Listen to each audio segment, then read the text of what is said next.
and welcome to Leaps of Knowledge. My name is Sarah. And I'm Ernie. And we're so excited to have you here with us. Leaps of Knowledge is a series of events that bring together the world's thought leaders, innovators, and shapers in education. We want to inspire you to be the change that you want to see in education by changing hearts and shaping minds.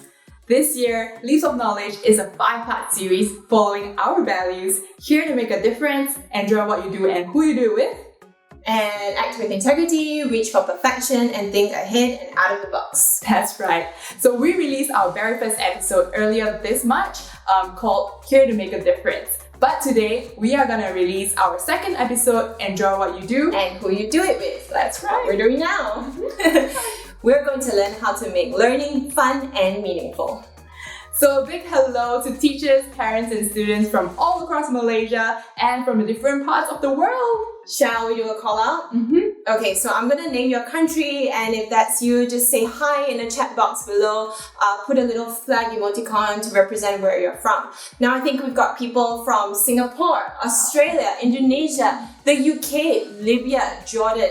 Who else? Oh, I think we also have people from Japan, India, China, Nepal, the US, and of course, not to forget, Malaysia! Welcome everybody! So thank you all for tuning in. We have a great episode in store for you and an incredible lineup of thought leaders. Now Ernie, which session are you looking forward to the most? I am definitely looking forward to Shaheen Mistry's session, the CEO of Teach for India. I mean, she used Maya Musical, performing arts to integrate with the learning of her students. I mean, that's so creative. Super awesome. I'm looking forward to Von Wong. He is an artist and activist who uses these fantastical images to bring forward a really important message. Yeah, and there's so much we can learn from that and bring it to our classroom. Yes, I can't wait. Yeah. We've also got 2 very exciting masterclasses for you. And just remember, after the masterclass, stay around for the announcement of the Joy Contest winner. Now, the Joy Contest was a contest to inspire children to create for a good cause. And there are going to be 10 winners. Their designs are going to be used as inspiration to design products where the sale of the products will go towards a good cause. That's right. So proceeds from this sale will be donated to Pusat Creative Kanak-Kanak Tuanku Bainun to provide an opportunity for the underprivileged children to nurture their creativity. But wait, there's more. What's after that? There is more. So finally, we have a Connect session where you can network and meet people from all across the world. Yeah, other educators, you can just exchange ideas and learn together, right? That's right. Now, speaking of learning, I need to ask you, what do you currently enjoy learning? Right now, I love learning Korean. Could you teach me something? Like, teach me how to say joy of learning or joy of discovering in Korean. Sure. Are you ready? I am. Okay, let's go. 발견의 발견의 기쁨. 기쁨. Yeah, that's joy of learning. How's that? That's awesome. I think that was natural. Thank you. What about you guys? What do you currently enjoy learning? Let us know in the chat box below. I think it's never too late to learn, even as adults. Yeah, I'm looking forward to learn from this episode as well. So am I. Now we've got something for the students, don't we? Yeah, we do. We have a fun challenge for all the students who are watching this video. So while you're watching the video, see if you can spot these items. I think we've got a rubber ducky. We have a yellow elephant. And we have a cute little frog. Oh, that's cute. Yeah, and I think that's it. Now I'm gonna just grab our popcorn and let's watch. Enjoy. Here, you want some? Sure.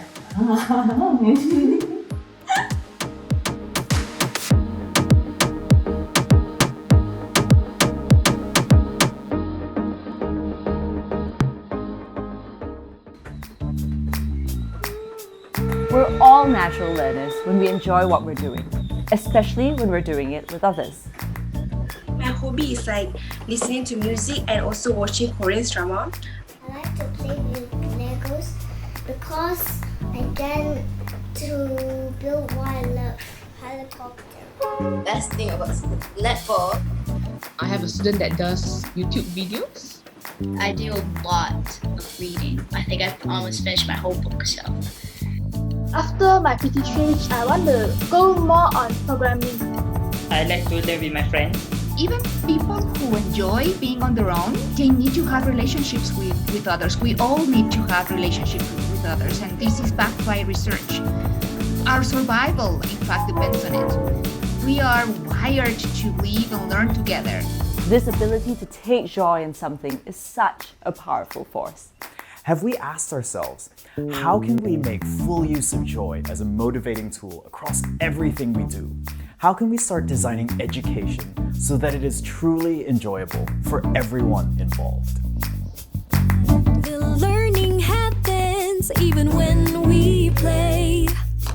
Grow together now, a family loud and proud. La-di-ya-da-da, enjoy what you do. La-di-ya-da-da, with whom you do it too. So in this heart of mine, I'll choose to always be a ray of sun to everyone I see. Take courage, choose belief. I was meant to take a leap. Take the leap. Welcome to Leaves of Knowledge, the Heart series. In this episode, we explore our second value: enjoy what you do and who you do it with, and what that could look like in the context of education. Many studies show that when children are given the chance to explore, be creative, co-create, and have fun, they're more engaged in learning. Basically, when they enjoy what they do. And yet, the joy factor in education is often underrated or compartmentalized into scheduled lunch breaks, extracurricular activities, or even just after school hours. What if we started to see joy as the main key to making all kinds of learning effective? Instead of allowing students to do something fun only if they behave well, what if we flipped that and let the fun be the very thing that drives the learning process? When we value enjoyment as a core part of the learning process, that opens the door for creative expression. Applying creativity in our approach to education makes learning more personal, meaningful, and really engaging. To dive deeper into the subject of creativity, we spoke to Saku Tuominen, founder and creative director of 100, a global education nonprofit that improves education through impactful innovations. He's a huge champion of creativity and innovation in education. So we asked him, how can we apply creativity into education on a day-to-day basis?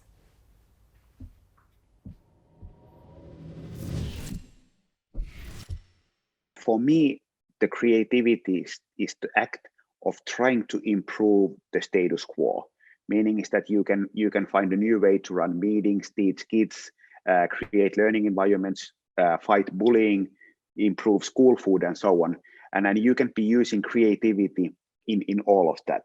But when you are trying to do things in a new way, you have to accept that not everything works, and that's not a bad thing. That's the essence of creativity, is the deeply accepting that many of the things I will try will not work.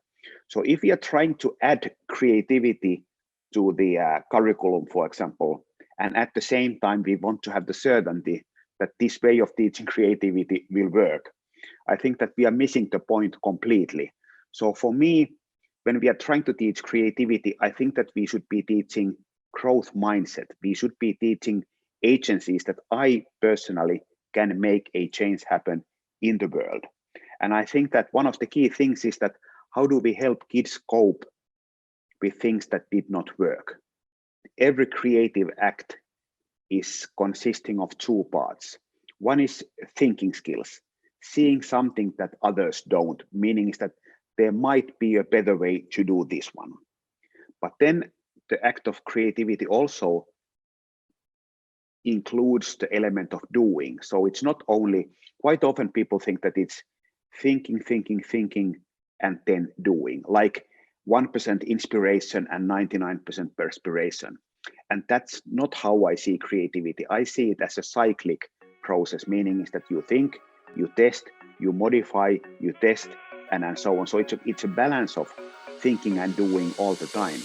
100 recognizes that in a fast-changing world, education must adapt to help children thrive. They help to scale K-12 innovations that focus on the importance of creativity and play, both of which are not usually prioritized in traditional education. We wondered how people from different parts of the world could possibly begin to value these elements more, especially in the context of today's changing landscape in education. First of all, I think that you should start with the key thing, meaning is that what is the purpose of education in general? And if you ask me, I would answer is that the purpose of education is to help every child flourish in life, no matter what happens. And then the key thing is that, okay, how do we help kids flourish in life in 2030? And in order to be able to do that one, we have to understand is that what will the world look like in 2030? And the honest answer is that we don't, no one knows. It's full of uncertainties, and COVID has been a beautiful example, or not beautiful, but a great example on uncertainty.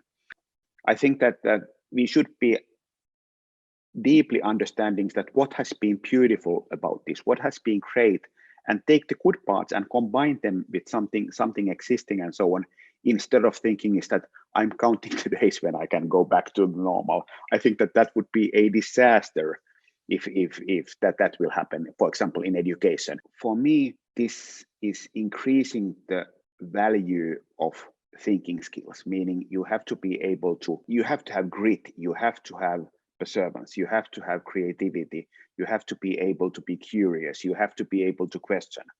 And I think that is kind of like the essence of creativity. One essential element of Finnish education system is to let kids be kids, meaning let's let them play. Let's understand that a lot of learning is happening outside of the school walks when they are, for example, playing together outside and so on, because they are learning how to be with other kids, how to cope with things that don't work and so on and so on.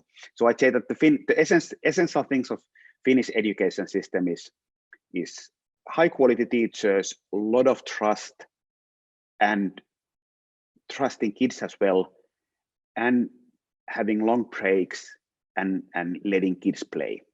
And that's not what many people want to hear, because their idea of high quality education is so totally different. I love what he said about Finnish education encouraging long breaks. It'd be great to be at the beach all the time. Is that what you took away from Saku's talk? I like how, to him, creativity is teaching a growth mindset, giving students agency to make a change. Like, how can we educate kids so that they'll enjoy solving problems in the world? For example, if they see rubbish in the sea. Ooh, you're gonna like what's next then.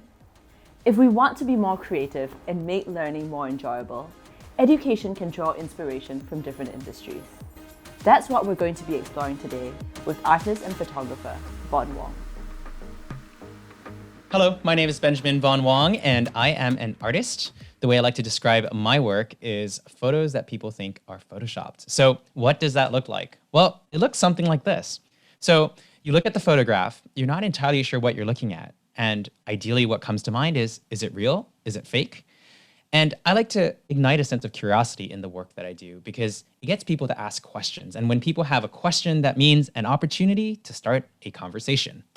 In my case, I get to say, hey, actually what you're looking at is indeed a real photograph. It's made out of wood and LED lights, so it's an art installation. And I didn't build it alone because I actually don't know how to build anything. I had the help of hundreds of volunteers that came inside of a mall over the course of 2 weeks in order to bring this project to life. And most importantly, the reason why we did this was to raise awareness for plastic pollution. So what we used was 168,000 plastic straws that were collected over the course of 8 months in order to make this art installation. So we had to collect them, clean them, wash them, organize them, sort them in order to bring this project to life. I think that art has the power to start conversations in really important topics. When I think of conversations like the microfiber pollution problem, which is the microscopic pieces of plastic that escape our laundry machine in polyester, nylon, and spandex, it's really hard to attract a new audience into it when you're just writing these boring science articles. But when you create a piece of art and you get people wondering, what is going on here? And it becomes a metaphor for a bigger conversation. In this case, all these extraordinary particles that are sneaking out and threatening the people that we love, then I think you have the chance to touch people on a level that is far deeper than just knowledge, but feeling, right? And once people are feeling interested, then they have the opportunity to actually dive a little bit deeper into the science, and they want to generate the awareness in order to learn a little bit more about the problem. So I have always loved to get the community involved in the work that I do, right? So these projects, they look big, they look crazy, but at the end of the day, the reason they exist is because community members come together by the dozens, by the hundreds, in order to talk about an issue that they care about. In this case, we're trying to bring awareness to the statistic, which is every 60 seconds, a truckload of plastic flows into the ocean.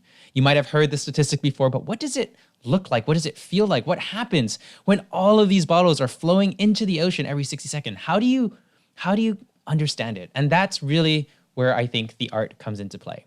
So curiosity, art, coming together with the help of communities. And so if you're doing any kind of awareness project, if you're getting children engaged, it's really important to think about how are people going to talk about it? So what's an example of that? Well, I want to show you the first time I discovered this. And this is when I decided to tie a model 30 meters underwater in a shipwreck in Bali, right? So even before you've seen the photograph, the fact that I tied a model 30 meters underwater in a shipwreck in Bali is interesting. So that is the importance of a title. That is the importance of a headline. That is the important thing that you want to have in order to start a conversation. And then once you're able to start a conversation, you don't want to disappoint people because that's when it becomes clickbait. But if you do something that has a great title so that people can share it with their friends, so that they can come home and say, guess what I did today? You'll never guess what I did. That's really the key to getting something to spread, right? And if you can get something to spread, if you can get a message to spread, if you can get a story to spread, then you can get change to happen. Most recently, the kind of work that I've been doing has been centered around how do you bring this idea of fantastic visuals to everyone else. And it's this idea of open sourcing photography, right? So this is a project that I did in Singapore. We collected 18,000 plastic cups in a single day. But even more interesting is to give everyone the opportunity to take a photo. So this is my photograph, but look, everyone can now use this as an opportunity to have a conversation. And I think there's something really interesting about this element of collaboration, of people coming together and giving people the opportunity to express themselves visually, to ignite that sense of curiosity, and to feel inspired to create projects of their own. So those are kind of the 3 little tips that I wanted to leave with you guys today. It's the importance of starting with a sense of curiosity, because that's how you're going to find a community. And with a community, you can create things that are really, really amazing. And ultimately, you always want to think in the back of your mind, how is this going to spread? When stories spread, that's when change can truly happen. The one thing that I would really like to find within the education space is someone who can take this chaos particle, which is me, the way I think, the projects that I've done, all the different lessons I've created, and who wants to sit with me and have a conversation and distill this entire body of work that I have into a framework. And I'd love to do this with a fellow educator to make this approach to creativity and impact more accessible to all. So if you are that person and you want to collaborate, please let me know. Can you imagine if learning looked like that? A lesson that invites students to create their own meaning or version of it using their creativity. Something visual and fantastical that makes kids talk about it for a long time to come. Yes, I remember some lessons were like that in school, especially the ones that allowed you to imagine and act. You could be anything. I've always wanted to be a superhero. Whoa, me too. You know, using your imagination through acting is a great way to engage kids in the process of learning. Shaheen Mistry and her team in Teach for India have done an incredible job at this. By producing an original student-led musical, they gave students a voice and let them co-create the learning experience. It's a perfect example of what learning can look like when it's made enjoyable and when you're doing it together with others.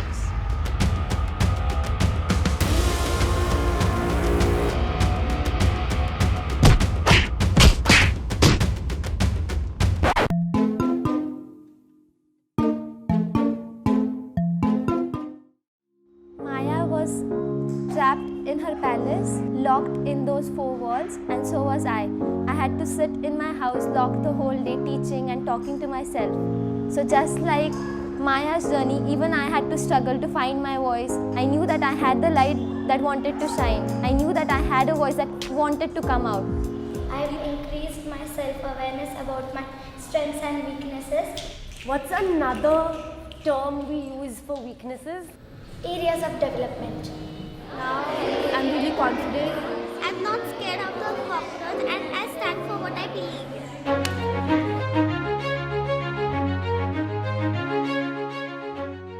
Maya is the beautiful place I have ever been in my whole life. Using all these values, I can be a better person afterwards. Maya is just not a musical that we are going to do in November, but it's also to work as a team. It is like a family. Maya is the place where I can express and my feelings.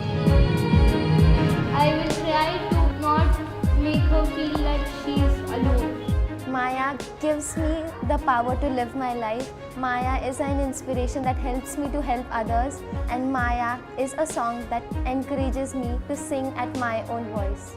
Maya is just potential that we've just begun to explore, but which is sort of waiting to explode.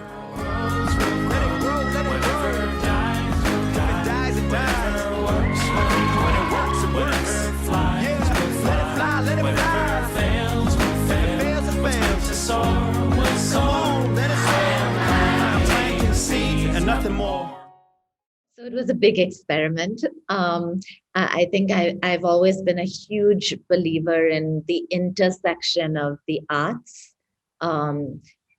getting kids to practice values and building academics. Like in my ideal education world, these three things come together. And so we wanted to really experiment with that and take children on a journey. It was a pretty long 18-month journey of practicing three values. The values were courage, compassion, and wisdom through the platform of the arts.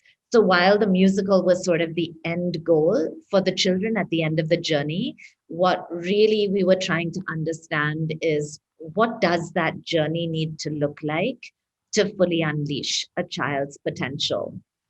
And so we tried to experiment with this idea of integration. If we had a song in the musical, for example, like a monkey song, children would be researching different types of monkeys. They would be like walking around the room, like being different kind of monkeys. They would learn about the value systems of groups of monkeys. So by the time they learned the song, they had their academics, they had their research, they had their values. It was all interwoven really beautifully.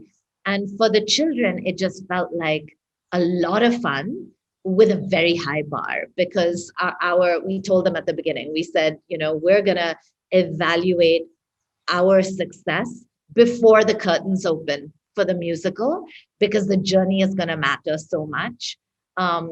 And through that journey, we discovered that there were certain things that we did every day that really caused those shifts in kids. So for example, the learning circle. We started every class and ended every class with a sharing circle where kids would sit together with us as equals, again, partnership, you could see happening there, to really talk about what bothered them, what were their reflections. And we found that a very powerful space, the circle. Reflection in general, we found to be integral, like not just the experiences kids have, but what is the meaning they are making out of those experiences.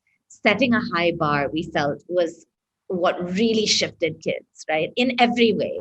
So I remember once their teacher said, we're going to practice courage. None of our children had ever been swimming before. We took them for a retreat. And she said, we're going to practice courage tomorrow morning, 7:30 in the morning. You're all going to be in the swimming pool, right? So it was, again, you could see the integration of fun, challenge, all of these elements coming together. And then partnership too, because we did the Maya musical in partnership. It was like a miracle. We got connected to this wonderful Broadway music director called Mary Mitchell Campbell. And she came in. And so it was this beautiful partnership of Broadway artists working on the music, our children being trained by them. And lots of exposure. So through the year, we had people volunteering, ranging from like a circus artist to a jazz musician, like all these different people coming together. Across the world, you don't see kids at the table. When we're talking about education, when we have education conferences, when we decide education policy, it's always adults many steps away from the ground taking decisions for children. And I think the reason for that is power is hard to give away. Control is hard to give away wherever it resides, right? So for a teacher to give up control and allow voice is messy. Voice is difficult to deal with. Power is difficult to share. So I think really to shift towards a world where children have voice and are able to operate as partners, which I really think is the most important thing we can do. I think we need to start by a lot of introspection of our own biases.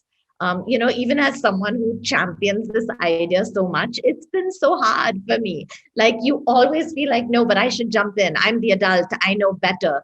How do you step back and say, no, actually, like, let me allow for a little bit of messiness, a little bit of organic growth. Let me really listen to what kids want. Let me, as I'm designing education, be asking kids, why do you want to learn? What do you want to learn? How do you want to learn? And can I design based on that? This musical has inspired many other educators all across the world. One of these was Malaysian teacher Sunufat Subramaniam.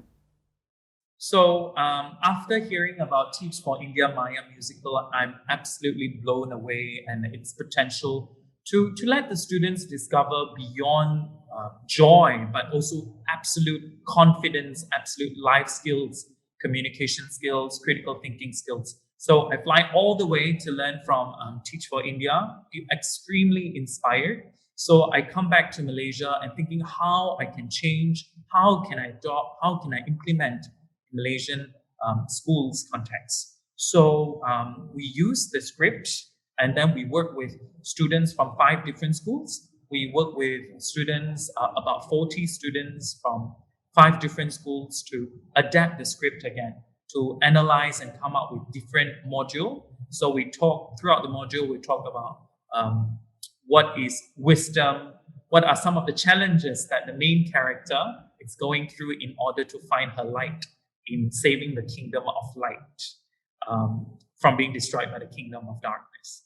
I think it's an inspiring start. And after that, we kind of morph and transform the idea. We continue to look at social issues. So we look at social issues that affect students the most and allow students to come up with a script. And students devise their own script. They talk about increased bullying cases in Malaysia for the past 5 years. And they have come up with a script. And then together with Georgetown Festival, we put on a show directed and produced by the students from these 5 schools about bullying. So students are becoming very brave at voicing out the issues related to bullying at home, bullying in schools, and bullying in the society, virtual bullying. So we combine all these elements and allow the students to put on a full-length play. And through that, students also need to design projects that is addressing the social issues that is of their concern. So I think from that journey, we discover performing arts, it's not just performing itself, but it's a tool for students to discover their voice, to discover their confidence, to discover their ability to advocate for change on different issues. Bully happened all around us, and it's actually happened in front of my eyes as well. But then I did not realize it because we just think that, oh, this is small things, no one care about it. Yeah, but then based on joining that, I see that actually bully is not like small things. If no one like take an actions to stop that, then that will be continue. I have this student and her name is City, not her real name. She comes from a very challenging background and she has never met her parents and she was very negative.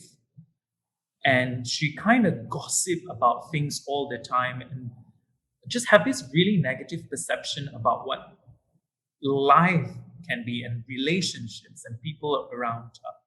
I think I recruited her, I challenged her to be one of the main performer of the show, or both of the shows actually. I still remember one night before the opening night and she's like, Teacher Soon, Sir Soon, I cannot do this. I really cannot. And among thousands of things I have to do to guide them, to coach them, to let them believe that they are truly worthy of the role. They're truly worthy to shine on stage. I look her into the eye and say, you can do it. You deserve to shine on stage. You went through months of training and I believe you can do it. And she went on and performed the best that she can. And she slowly transformed to a more positive person. She worked on projects such as Recycling Warriors, where she thinks plastic pollution is a huge issue in her community. She set up booths at the market at the Pasar Malam to talk about plastic pollution. And she also represented Malaysia to go to different countries and to share her ideas and methodologies. I think that's one of my most inspiring example, which it deeply, deeply inspired me as a teacher, where previously I'm like, oh, should I give up? But the fruit is so sweet when students are able to flourish when we give them the right opportunity and platform. I think for teachers who are watching this video, it's great for you to start with a performative activity. Use role play to talk about photosynthesis, to talk about the cycle of water. I think that's really important to build into science as well, where they embody the learning into their lessons. Start with a performative activity, build it in the middle of your lesson, or end it with it. Or also go online, search for a lot of good arts-based activity that can help you in your lessons. Start incorporating like drawing into science lessons. Why not? And also go out and look for alumni in the schools who are willing to contribute, doing some industry sharing, industry panel sharing, industry talk, expose students to different careers and opportunities out there, especially in this time of where students all should be virtual based. You never know, it can even reach out to even more students because of that video being made. Some people think that teacher cannot be artist, and some artists think artists cannot be teacher. Teacher flourish on structure, where the artists rely heavily on freedom. But I believe there's the art of blending these two together. If we're able to borrow the freedom and expressions of art to combine with the science of teaching, it is able to merge and give the students a rigid structure, a good structure to explore their creativity. And for artists to challenge yourself thinking, structure is good. For teachers to challenge yourself thinking, freedom, it's amazing in your classroom.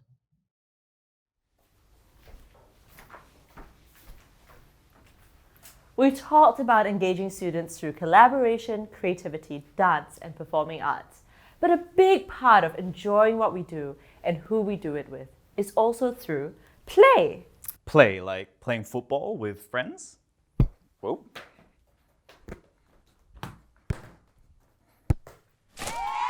Or playing my favorite childhood game, hopscotch. Playing isn't just something that we should be doing to give kids breaks during their free times. It has such an important role in learning. Your turn. Hi, my name is Marcus Vierman. I am the CEO and founder of both Playground Ideas and our new social enterprise, Noodlecart. But essentially, the big perspective that we were trying to get across is that one of the biggest wins that you can have for young people, if you intervene early and you give children lots of time to play with stimulating creative materials, and you have a lot of care and compassionate adult to child interactions, there are huge gains for children, both in their incomes, their educational attainment, their university, their likelihood of university attendance and finishing university. But the shocking statistic about that is that 60 to 66%, so about 2/3, so 2 out of 3 children are failing after 4 years of primary school education. But if they are to go to school and after 4 years of school they're failing the basics, there's a huge opportunity lost where they haven't had the apprenticing in the basic skills that their family work, of the other cultural things that are going on in that place. And then there was some US studies that found that 40% of children who played more and had a better, more play-based kindergarten experience increased high school graduations by 44% and increased their bachelor degree attainment by 17%. So again, huge statistical benefits for those people.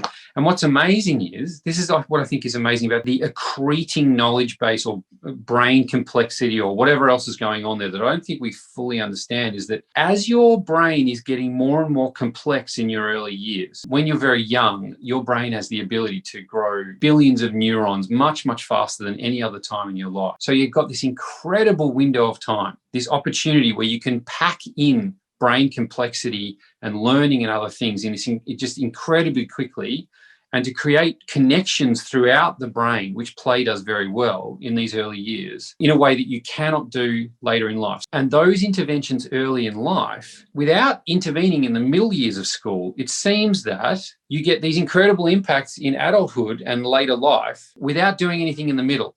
It's like you get this flywheel momentum going, and then it just does its thing because you get more opportunities, you do better at school. So Playground Ideas has supported over 4,000 communities in 143 countries, impacting over 2 million children. I was talking with a guy just last week, and he got in contact because he said, we don't have a lot of car tires where we are, but we've got fire hose. I've just got a mountain of fire hose. And so we worked together, and he built this entire playground out of joining together. We worked out a way that we could sort of almost weave and stitch together fire hose. And he built his whole playground out of fire hose. So really, I mean, Playground Ideas is designed to allow anyone anywhere to get the inspiration they need to build a playground using whatever they have. I have learned very simply that play illuminates the self and eliminates fear. You know, when children play, there is no fear. And then it really illuminates who you are.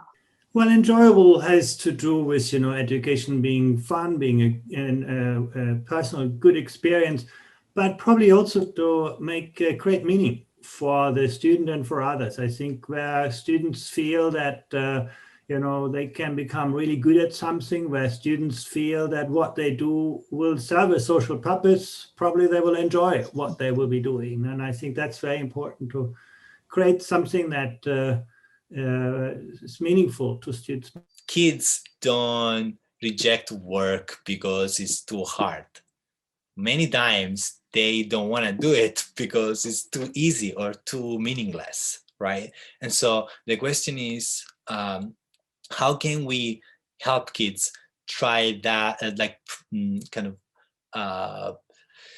work on something that is challenging for them enough to be interesting, and also, it is something that will have a outcome. Again, Piaget was saying, and other people like Montessori, they're saying play is child's work. I would even say that it's everyone's work. It's not only for children. If we acquire a playful mindset, I think we can work much better. When kids are given the freedom to play and explore, they thrive. Play is such an important aspect of learning. We definitely saw this when we provided learning boxes to students during the lockdown in Malaysia. Many students in remote parts of the country didn't have access to learning.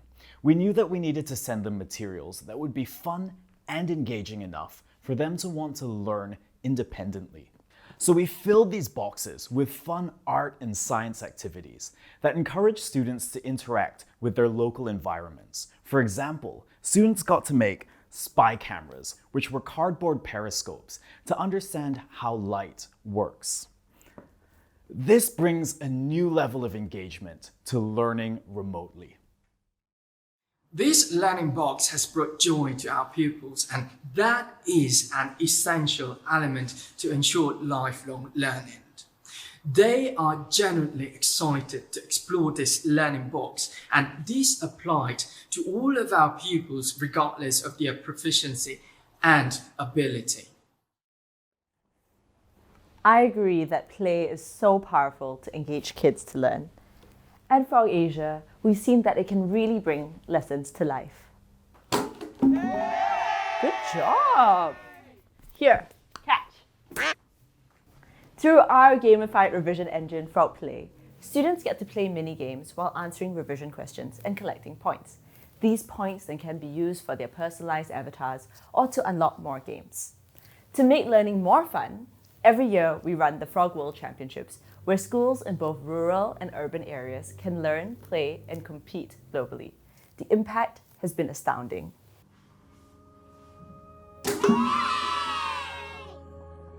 The Frog platform is very fair.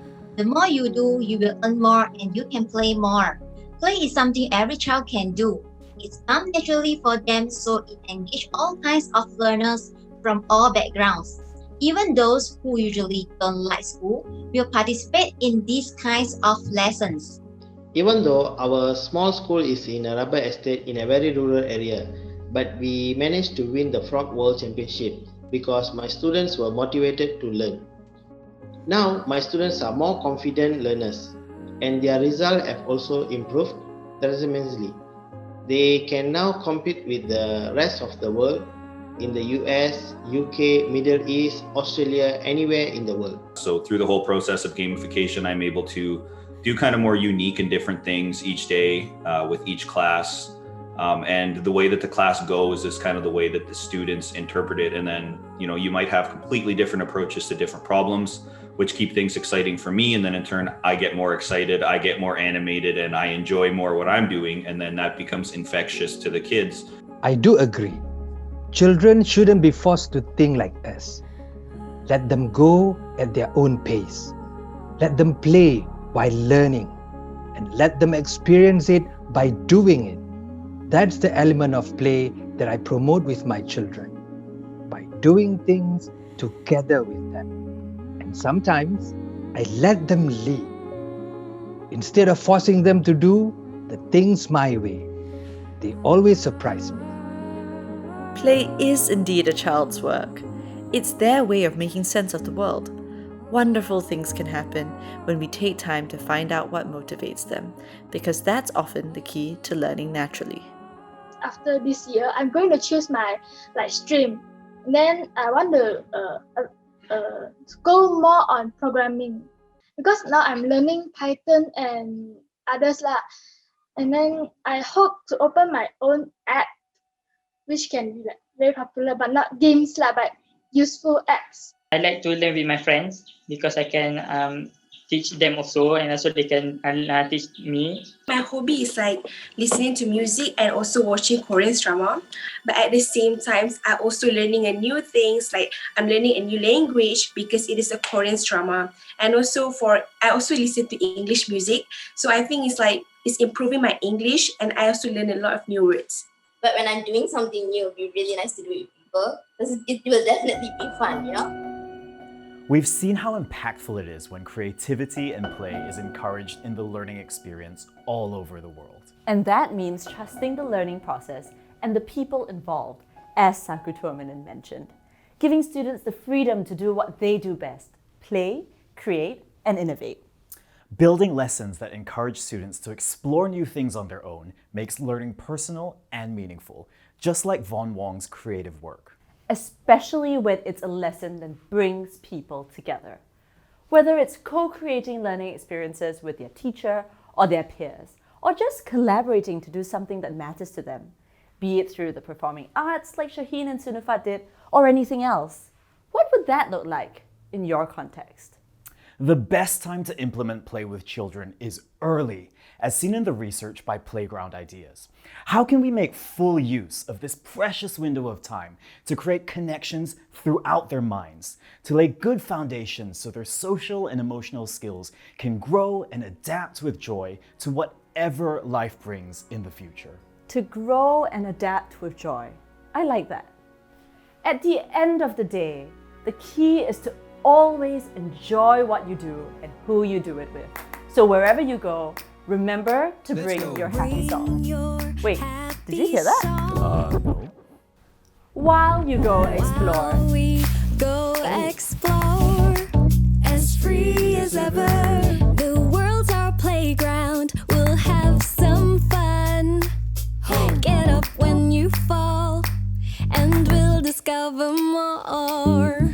La-di-ya-da-da, enjoy what you do.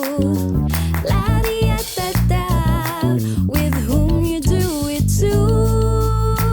So in this heart of mine, I'll choose to always be a ray of sun to everyone I see. Because the world is mine, take courage, choose believe. I was meant to take a leap. Take the leap.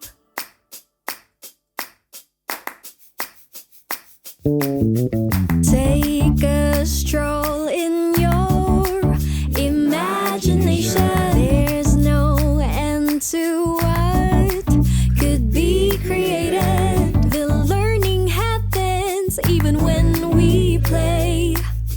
Grow together now, a family loud and proud. La-di-ya-da-da, enjoy what you do.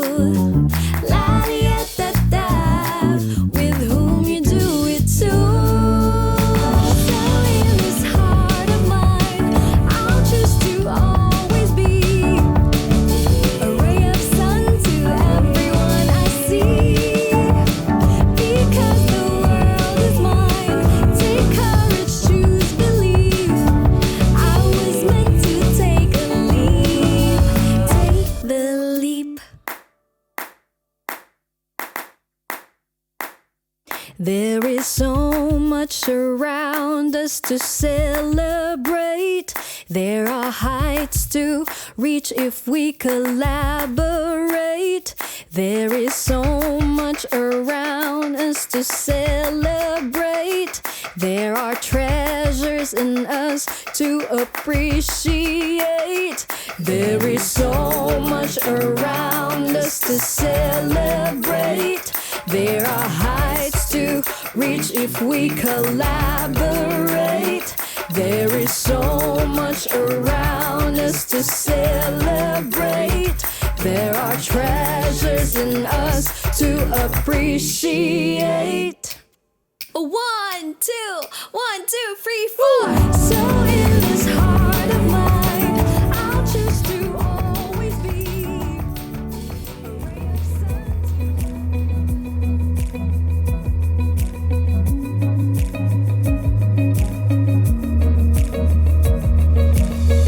So in this heart of mine, I'll choose to always be a pillar of integrity. Because the world is mine, take courage, choose believe. I was meant to take a leap. Take the leap.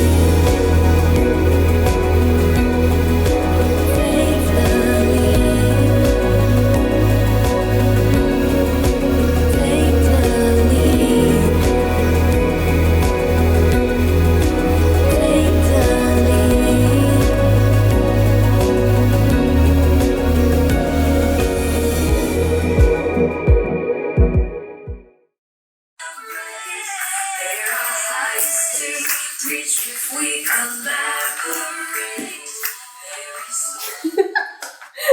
That's such a catchy tune. It I sure is. love the music video as well. You were in it. Yeah, I had a So great cute. time with everyone. Now tell us what you loved most about this episode in the chat box below. Ernie, what did you enjoy most about this episode? I totally enjoyed listening to all the different sharings and how the educators apply creativity in and out of their classrooms. You know, they use performing arts, they use photography as well. I think there's so much to learn from them. Yeah, I know, right? And Sarah, what did you realize that you didn't know before? Yeah, I learned that creativity is a cyclic process. You know, you think about something and then you kind of test it and then you modify it and then you do it all over again. So it's kind of normal to not get things perfect the first time, and that's what creativity is. You can't expect to get things perfect the first time. That's right. Now that we've watched the video, what's next, Sarah? We have 2 exciting masterclasses happening simultaneously. So these masterclass will give a chance to educators to learn from the sessions and bring their learnings back into their own classrooms. And they also get a chance to chat with the facilitators directly and learn from them. Yeah, and we've got Karen Wong, who is the head of Kinderty Preschool here in Malaysia. This is a masterclass for parents and their children to attend. And parents, here's where you can ask Karen anything about how to make learning fun and meaningful for your children at home. And happening at the same time, we have a masterclass brought to you by the co-founders of the Actors Studio, Joe Hasham and Farida American. And along with them, we have Mark Boldi Silva, who is a senior lecturer at the Taylor's University. Parents and teachers who are attending, you'll also get to ask them questions at the panel discussion after the masterclass. So it's a great chance for you to ask anything and just learn from them. Now, how are we going to access the masterclass, Ernie? You can access the masterclass through the instructions that is given in the chat box right now. Okay, so don't forget to come back here after the masterclass to find out if you are the winner of the Joy Contest. Enjoy! We'll see you soon. See ya! Much around us to celebrate. There are treasures in us to appreciate. There is so much around us to celebrate. There are heights to reach if we collaborate. There is so much around us to celebrate. There are treasures in us to appreciate. 1, 2, 1, 2, 3, 4. So in this heart of mine, I'll choose to always be a ray of sun to everyone I see. Because the world is mine. Take courage, choose believe. I was meant to take a leap. Take the There is so much around us to celebrate. There are heights to reach if we collaborate. There is so much around us to celebrate. There are treasures in us to appreciate. There is so much around us to celebrate. There are heights to reach if we collaborate. There is so much around us to celebrate. There are treasures in us to appreciate.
don't you sweat your pretty skin, 'cause it melts away for it sinks in. And you dream about this very night, when the moon runs down the summer sky. Could it be the morning of the spring, when the sea runs dry and start to sing? Have you heard from the sky all about it? Down the river, high tide flows around it. Through the whispers of pines, I hear them sing. The more you love, the more you live.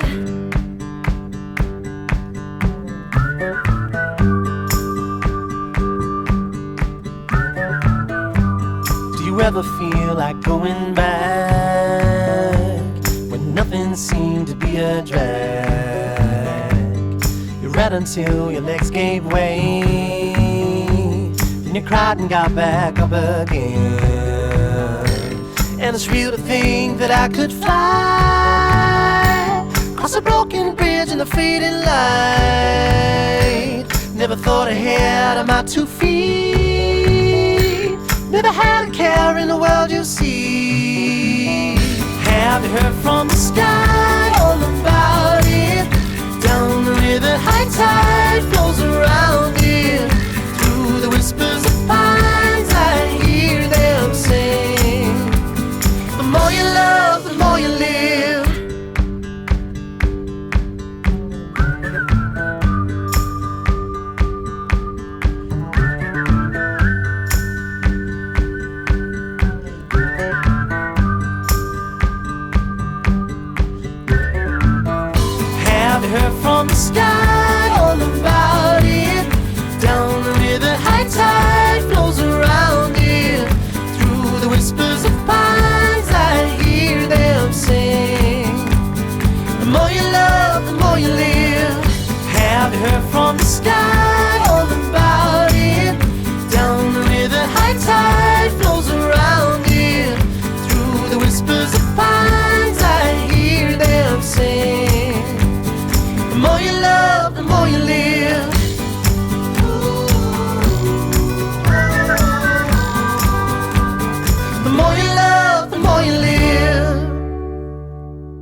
Welcome back, and we want to say thank you so much to our masterclass speakers for that amazing session, both amazing sessions actually.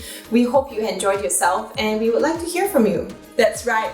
Fill in the feedback form and you will also get a certificate for your attendance. And the feedback form link is right in the chat box. Yeah, and now it's time to announce the Joy Contest winners. Right. So the Joy Contest is an art contest that encourages children to create for a good cause. We believe that every child is creative and that creativity is essential for children to thrive in today's world.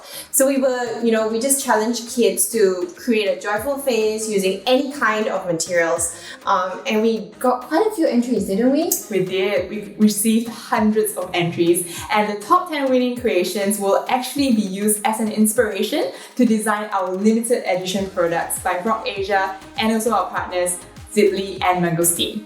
So all these proceeds of the sales will be donated to Pusat Kreatif Kanak-Kanak Tengku Bainun, where they will be able to provide opportunity for these underprivileged children to nurture their creativity. Yes, so we want to say thank you to everyone who participated. It was really hard to pick just like 10 out of hundreds, but thank you so much for taking part in this contest, and it was so great to look through all your artwork. And now, are you ready, Annie? I am! So, the 10 winners of the Joy Contest are...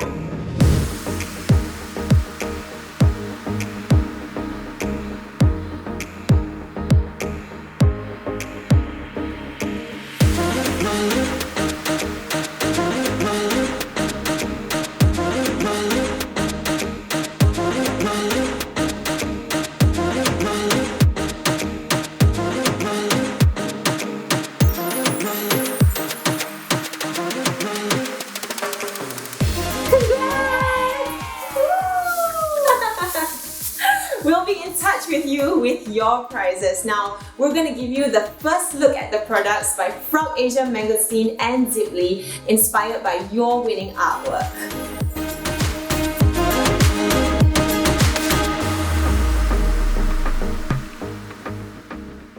Doesn't it look amazing? Join the waitlist for exclusive access to purchase limited edition items in the Joy Collection, launching June 2021.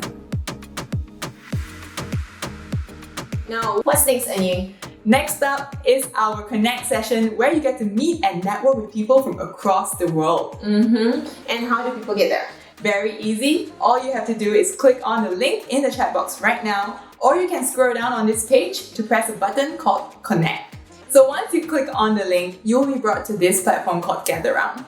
This is where you'll be sharing your best practices for teaching and learning, and maybe just ideas that you got from this episode. So I think before then, we're going to say goodbye because we're not going to see you after this. Thank you so much for attending. Make sure you follow us on Instagram. Our handle is Leaps of Knowledge to get more updates on the upcoming episodes. Yes, do remember to register for our very next episode called Act with Integrity. And we will see you there. Goodbye.